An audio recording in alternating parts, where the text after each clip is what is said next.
Hello mga ka-KJ! It's me again, Madam KJ. Ito naman yung time na after namin magsimba ay magkauntian naman para naman ang aking mga anak ay matuwa habang bakasyon. At dito nga kami napadpad sa isang kainan na talagang isa naman sa masarap at talagang ang sarap-sarap ng kanilang mga putahe at kanilang mga siniserve na pagkain. Ano nga pangalan to? Nalimutan ko. Basta yun na yun. At ito na nga, after naming magsimba ay dito na kami pumunta kasi yung mga anak ko ay sarap na sarap din talaga dun sa kanilang Java rice at sa kanila ditong steak. Ayan, pork steak. Kaya grabe, ang sarap. At yung mga pagkain namin dito ay talaga namang enjoy na enjoy at nakailang balik na kami dito. Ito yung sinasabing babalikan mo talaga. Hindi yung parang one time ka lang kakain tapos wala na. Dito ang kinukuha namin ay yung mga bundle foods. Mga bundle na siya kasi nga mura-mura pag bundle. At saka ayan, may sausage kasi yung Hungarian sausage ay gustong-gusto ng aking mahal na asawa. At yung ding salad naman ay kunyari diet ako. Pero yun, mga anak ko ang nangasab ng mga dahon. Diba?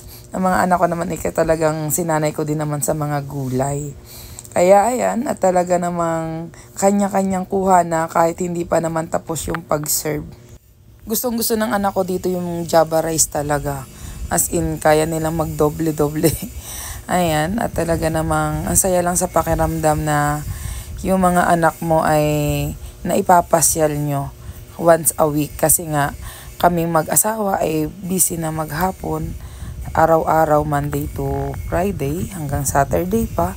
Kaya, ayan, kaya pag Sunday ay family day naman namin. Sisimba muna, tapos kakain pagka makakalabas kami. Oh, 'di ba? Ayan, talaga may pag-pray pa yung anak ko, 'di ba? At kahit late na at may laman ng bibig. At ito ngang kainan na dito ay talagang masarap. At talagang babalik-balikan mo. Yun nga, dahil nga bakasyon at saka free time pa ng mga anak ko ay talagang ginagala-gala namin kasi pagdating na naman ng pasukan, siguradong busy at pagod na rin. Kaya minsan nagsisimba na lang at saka kain-kain, di na nakakalayo talaga kung saan pupunta. Kaya sulitin na habang bakasyon kasi talagang reward na natin sa kanila yan.